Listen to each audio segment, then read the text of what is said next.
And we are the coalition, loud and proud, outrage porn-free, civilly disobedient media, broadcasting live. Well, today on the verdant fields at Quonset Point, high in the hills above North Kingstown, Rhode Island, where, incredibly enough, we're standing next to an organization, Johnston Brothers of Rhode Island. They're a wine distributor who has managed to do almost the near impossible in America today.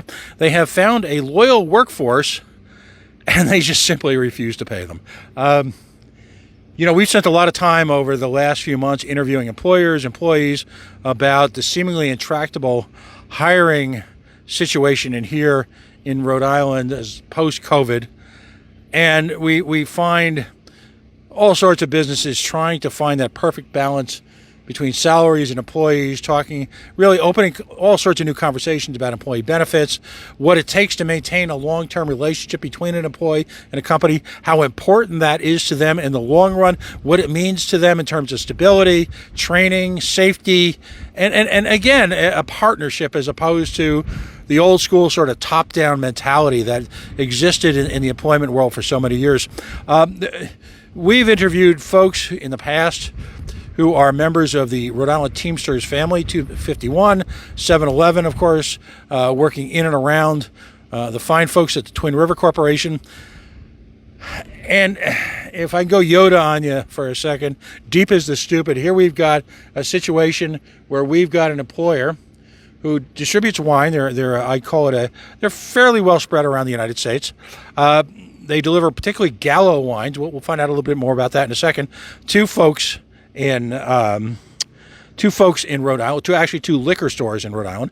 The way liquor distribution is set up in Rhode Island, you've got manufacturers, by and large, out of state, selling to distributors who then have to have an arm's length relationship with liquor retailers who then sell to the public. It's a very well-defined, well-structured with a system with lots of barriers to entry to anyone who would want to compete. That's another conversation. But here you have, in the year 2021, drivers who are hired to drive big trucks. I mean the big trucks. Class B, I'm talking 26,000 pounds and above.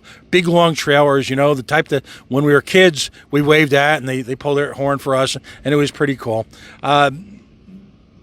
One of the challenges I've found in talking about labor situations is a real understanding of what folks do in their daily job. So we're going to engage in a little bit of that. Joining me right now is Matthew Maini. He is with the General Teamsters Local 251. He is the agent for, if you will, for the employees of Johnston Brothers of Rhode Island. And then we're going to talk with one or two of the drivers to get a sense of where they're coming from in that. Listen, Matt, thanks for having me on, or allowing me to come on with your folks today. Appreciate that, Pat. Yeah, that's perfect, actually. So, again, I'm laughing because I guess the term is incredulous. You've got dedicated employees here who want to work here, are willing to work here long term, and employees who would be valued at literally hundreds and possibly thousands of Rhode Island businesses, and they've sought union representation. Your organization's working hard on their behalf. What's going on here? Well, we're dealing with an employer that in September of 2020 of last year, Alex here organized the place, decided they were going to go union, a long-term employee, 19 years. Wow. Going on his 20th year now. The unit decided they were going to give us a call. They wanted representation for serious, egregious issues, load quality, safety, pension, healthcare, the usual. They organized. We've been at the table bargaining with Johnston Brothers since then, and Johnston Brothers has made it very clear they have no intention of signing a contract or paying a living wage. So let's get the rundown. You know what? Let's step back a second. Talk about some of the challenges. I know you and I spoke offline last night, and you're a former driver yourself before you got elected as agent. So talk to us about the difficulties, the challenges, the safety issues of being a large truck driver in America in 2021. Well, these guys go out anywhere between 10 and 14 hours a day, and they're on the street delivering. They deal with traffic, they deal with crime, they deal with people who are intoxicated. Many oftentimes they make on-premise deliveries, going downstairs, they're delivering anywhere between 40 and 50,000 pounds worth of product by themselves. So as you can tell, that's a very grueling physical job, and it has a lot of instances where they could be injured or hurt on the job while working. So along with everything else that comes with driving from a truck, such as people running red lights or DUIs hitting them, they're dealing with that as well. Right, and we talked about, and you know, there's this sort of sense of a dark humor, a gallows humor, when you talk about Rhode Island drivers.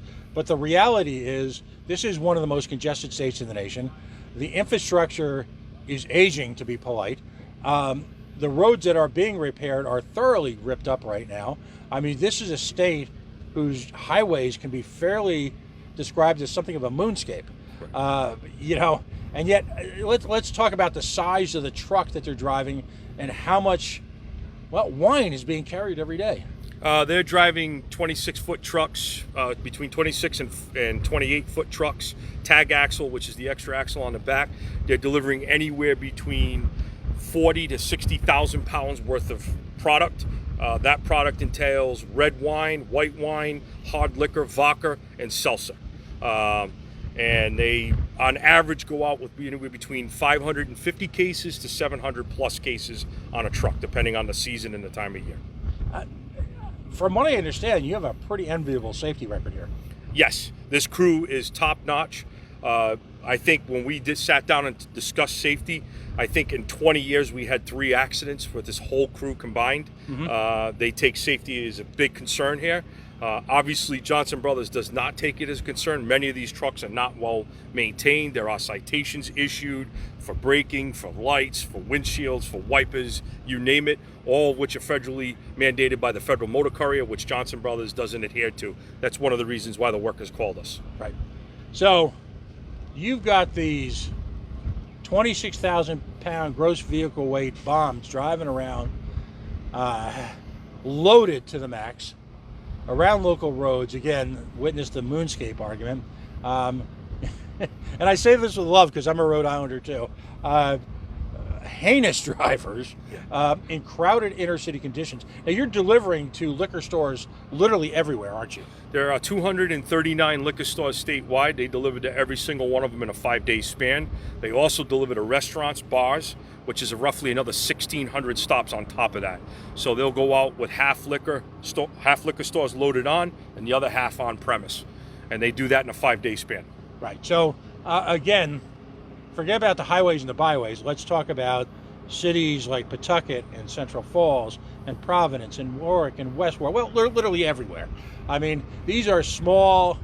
You've got some large operations, but you've got some, small local family-owned bodega/liquor stores here in the state, don't you? Yes. Yeah. There are a lot of mom and pop liquor stores, like we like to call them, small walk-in type, couple of shelves. Right. They service them all. Right. And so, and very often these are in crowded, neighborhoods like Arctic, neighborhoods like, again, 1A or some of the side streets of Pawtucket, downtown Providence, in the heart of the financial district. You've got all these, as we say, we love to say hoity-toity restaurants, but these are on streets that were, designed as cow paths literally 300 years ago. That's true. And you're navigating a truck. You can see it behind him. We'll do a little pan in a little while. You're navigating a truck. And someone's remarking, by the way, I wish these guys were my union. It's here. You can see Hey, it. Give us a call. We'll make you a part of our there's union. a story behind here. A local 7-Eleven. Yes. Call us. So, and what I'm trying to do here is paint a portrait of folks who work long, difficult hours driving large-scale trucks, which many of us think about only in terms of highway driving. Mm-hmm. On days like today where it's about 120 degrees out. Yeah. Right. So then let's go over the current compensation package. Give us a lowdown. So currently they have unaffordable health care. It's a $20,000 out-of-pocket cost for health care, which is unobtainable for the wages that they pay here. So many have no health care, or they go through what we call state subsidies. So they're running the Walmart template, which is to hire you and then promote you, turn you on to the state subsidies, and turn you over to get state subsidies that way after they hire you. So in many essence, the taxpayers are paying for their workforce. That's problem number one. Problem number two, there is no pension system here. There is no way for these workers to even have a 401k or chip in and have a match or anything to that magnitude. There's none of that offered here. They give the state minimum, which is the 5 sick days, which they're mandated by law. But other than that, that's pretty much it. They do get vacation. As I said to you last night, they do get a vacation package. But again, where you're going to go on poverty wages, more oftentimes than not, they end up working their vacations so that they can compensate their wages. Right. There are some folks who, see unions, unfortunately, and I'm a big fan of private labor unions, who see unions as, I don't know, holding companies hostage. Who's holding who hostage here? Johnston Brothers is holding us hostage. Right. Johnston Brothers is the direct reason why we're out here. This union never had any intention of a work stoppage. It's never the intention of a union to have a work stoppage. We always try to collectively bargain as best we can at the table for the longest time and avoid this scenario. Why is that? Well, we go on strike. Economic things happen to people when they're out on strike, and we try to avoid that at all costs because there are hardships that happen out here.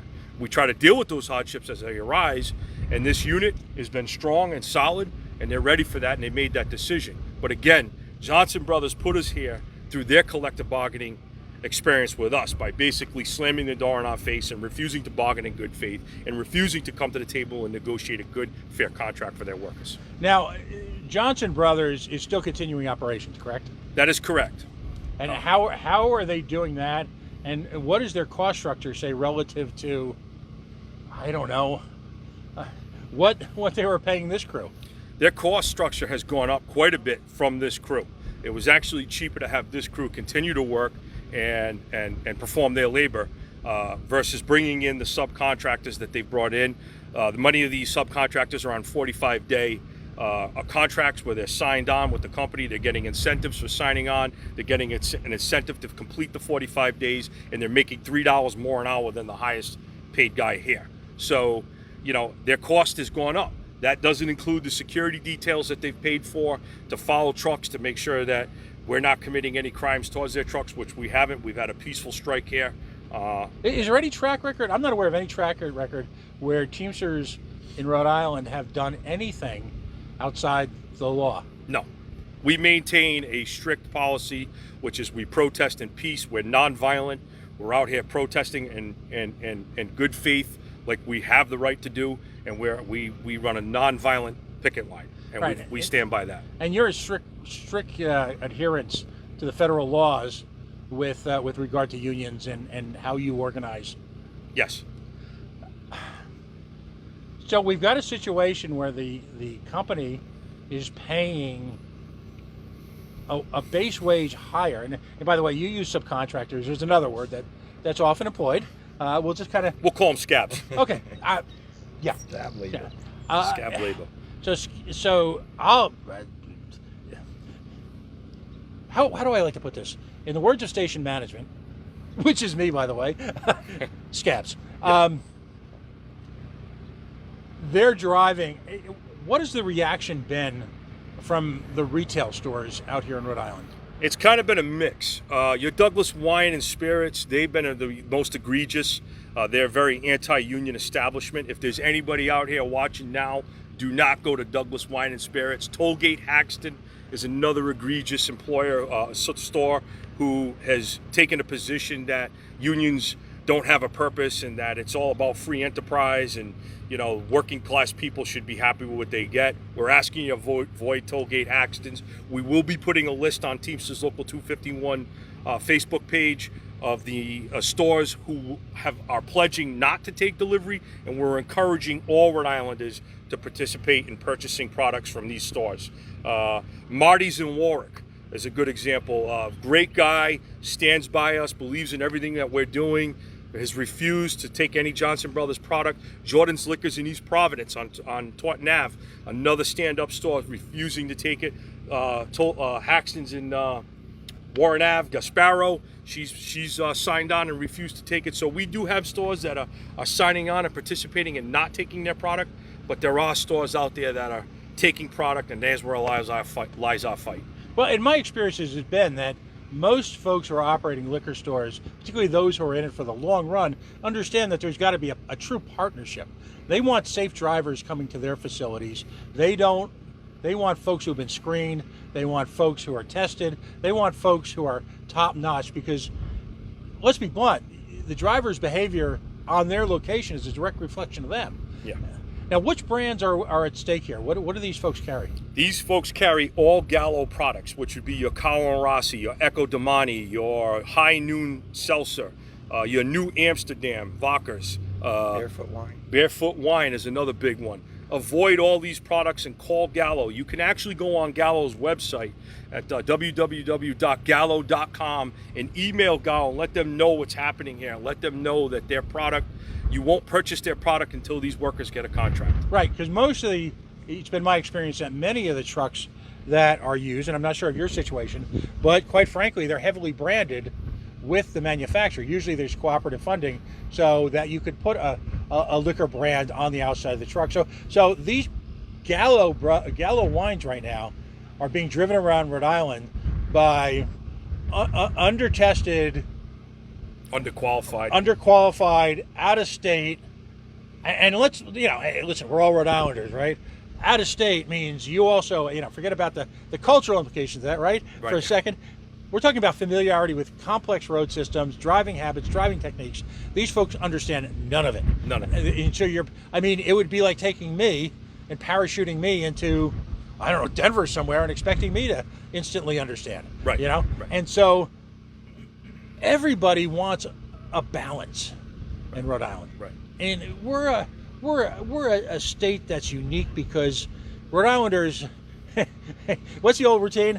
You can't do that to him. We're Rhode Islanders. Only we can do that to each other. Right. Rhode Islanders are a big family. Right. Regardless Absolutely. of ethnicity, race, religion, we're one big crazy family.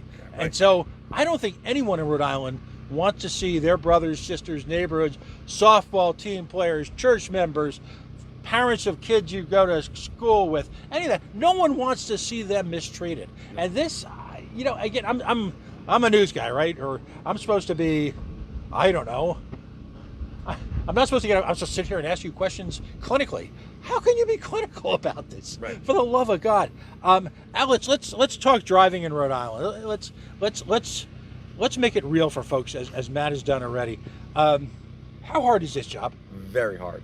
The roads are very tight, especially like you mentioned, downtown Providence, Pawtucket, very old roads. These roads were not meant for trucks. These are one of the original 13 colonies. So obviously there were no trucks back in those times, and they had no idea that trucks would exist in those times. So these areas and these streets are very incredibly tough, but we do a great job. We're professionals. I myself have been doing it for 18 and a half years, so I know the roads here. I know the areas. I know Providence. I know Pawtucket. I know West Warwick. I myself live in West Warwick right now, and have been living there for about the last 10 and a half years. So it's very grueling, it's very tough, especially Newport. I do the Newport area also with all the tourists and all the people on the streets and the narrow roads. And I've done, again, Newport for the last 15 years or so, and I've never had an accident in Newport. I've been nothing but professional as a driver and for the company and for myself and for all the people on the streets and on the roads. Newport at this time of year, and for folks locally who are listening, we do have something of a national audience because of some political affiliations I have. But and we're big believers in the free market, which is, by the way, Reader's Digest version, why I support private labor unions, because quite frankly, if manufacturers can organize to gain economies of scale and power in their marketplace, we applaud. If, in this case, manufacturers of wine coalesce, organize to gain economies of scale and power in the marketplace, well, we applaud. So the question I always ask, why can't labor? What we're doing here is not some nefarious scheme. It's simply a group of people organizing, having, if you will, a spokesman in the form of a labor union who organizes on their behalf, looking to gain power in the marketplace, and yes, to make more money for their families, for their children, for their lifestyles, so that they can enjoy life after what's got to be, I can't even imagine driving to Newport this time of year. Holy cow. I mean, there you've got not only the crazy Rhode Island drivers, you've got the idiot tourists, run amok, who have no idea where they're going and no idea that most of Newport is a one-way street that changes every week just to make it challenging, right? Right. So, if I could switch back to Matt, who's the agent for 251 in this case, what are your demands? What are your requests? What are you trying to accomplish for these folks? So again, we can have a mutual respect, I think is a big part of it at this point, but also an opportunity for these folks to live a life that they deserve after working hard all week. Right. In a highly skilled profession, by the way. Right. What are you looking for? The same thing the union's always looking for, to empower them to become upper middle class and to keep them from poverty wages and to raise them up and give them collective bargaining rights so that they can feel the power of what it is to be a union. The true power of a union comes from the rank and file. It doesn't come from the agent or the people down at the hall. It comes from the people out here who have made a decision collectively as a group to fight and stand up and take on corporate greed. What you see here is the true America, the America that we've been living in for the last 35, 40 years, since 1980. And it's gotten worse over the last 5 to 6 years. And a lot of that has to do with some of our politicians that represent us. And a lot of it has to do with some bad press that the unions get and some of the way we get treated. But ultimately, at the end of the day, being in a union fundamentally raises you up. It gives you the ability to be in the middle class. It gives you the ability to have a real career and to be able to call something home and raise your family. When I got into this union 30 years ago, I had not had any children yet. I had my daughter, enabled me to provide medicine for my daughter, enabled me to take her to the dentist, it enabled me to have her eye visit, it enabled me to have a living wage and provide food on the table for my daughter, and it also, at the end of it, enabled me to pay for her to go to college so she could better her life and have a better opportunity. That's what collective bargaining brings, and that's what this country needs the most, the right to sit at the table and collectively bargain their futures. And that this company is notorious for. They do not want collective bargaining. They don't want to deal with a union. They feel that they should be able to run the company any way they want. They feel that they can game the system and let their workers go through through the exchange and have the state subsidize their medicine, which is wrong because taxpayers like me and you end up paying that bill while they make billions. That's called corporate welfare, and that is wrong. What we need to understand in this country is that unions are a fundamental right, and they need to exist for the betterment of the working class people in this country. If you're not in a union, join a union. If you need help, give us a call at the local, 434-0454, extension 235. Give us a call, we'll help. We'll organize anybody, anywhere, anytime. Well, again, this is, if you follow the Coalition Radio for a while, we started up really right around the time that the Porters Union over at Twin River had their issues. We inserted ourselves, thanks to the bravery, if you will, of folks in 7-Eleven over at Twin River, who took on and took pretty far the process against Twin River and Iuna, who were an out-of-control organization who, I don't know, I hate to lump them in with unions, but that's another story. But so we're going to follow this pretty closely. We're going to bring attention to it because these folks deserve it. And again, it's part of our family. Yeah. What you're talking about here is folks looking for respect, decency, economic justice, and just a level playing field, fairness. Right. And I don't remember a time until I'll agree with you in the last 4 or 5 years where that all of a sudden that was a problem. Right. And listen, anyone knows that this network fires hard against corporate welfare. Right. And corporate welfare can take many places. It can be a $25 million grant from the state. It can be a sweetheart deal on interest payment. But there's also a lot of companies out there who are leveraging the presence of the health exchange in states, a variety of formats that it takes in states around the nation. And they're using it to essentially offshore, if you will, off-site their healthcare. Right. And I think we all agree that healthcare needs reform, but until we have companies at least being decent about issues like healthcare, then how it just doesn't work. No. We're going to be back here in the next day or so. Just kind of follow us. What is it? It's a 7 by 20. Are you guys out here 7 days a week? Yeah. Yep. So it's a constant presence. Constant presence. We're out here. We chase truck. We set up in the morning. We're out ambulatory picketing. We call it chasing trucks. Ambulatory picketing from anywhere from 9 till 3, 4 o'clock in the afternoon. So we go to a skeleton crew, and then we overnight, and we reset and do the same thing every morning. Or anybody and all are welcome here at 120 Moss Grip Avenue, North Kingstown, Rhode Island, and Quonset Point, to come down and give us some help, lend a hand, whether that's you want to drop some food supplies off or whatever you want to do, we'll take. You want to walk the line, you want to help us out, you're more than welcome to that. My assistant business agent, Robbie Medeiros, is here with me. He's usually here running the line. He's the captain of the strike. When I'm not here, Alex is busy chasing trucks, but we freed him up today for this. Right. And you know, any help that you can give would be greatly appreciated. Please remember, it's like you said, unions represent social economic justice for all. That's what we're out here fighting. These are men. They should be treated as such, and they should be treated as human beings. Right now, they're not being treated that way. They're being treated subhuman with poverty wages and poverty situations. One of the workers that lives here is currently homeless and continue to go to work, while the CEO that works here has a waterfront property worth $1.7 million in Mashpee, Massachusetts, and another home in Mendon, Mass. So there's something wrong there socially, right? And that's happening. Well, gentlemen, thank you so much for spending time with us. Again, we're here on the windswept hills of North Kingstown, Rhode Island. Pre-hurricane. Here in Quonset Point.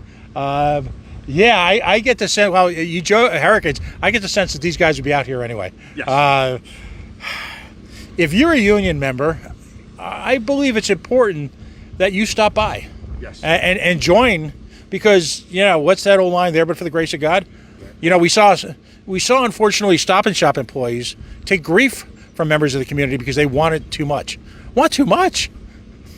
I'll sign off by this. One of the mottos of the coalition is, you know what you're entitled into this world? It's whatever you can get. That's right. Folks, we are the coalition, loud and proud, outrage point free, civilly disobedient media. Today we're broadcasting live at Quonset Point. We'll be picking up this issue from a couple different perspectives until there is resolution.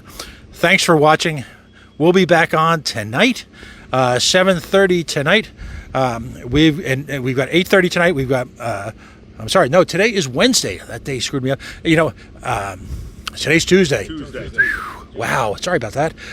Tonight we've got programming starting at 7:30, going on till about 9:30. A variety of programs. Pump up the volume, as well as Eyes on Pawtucket. We're going to pick up that crazy situation in Pawtucket again, talking about Officer Dolan, his case, as well as ongoing issues in the Pawtucket Police Department. We hope to see you tonight. Thank you so much.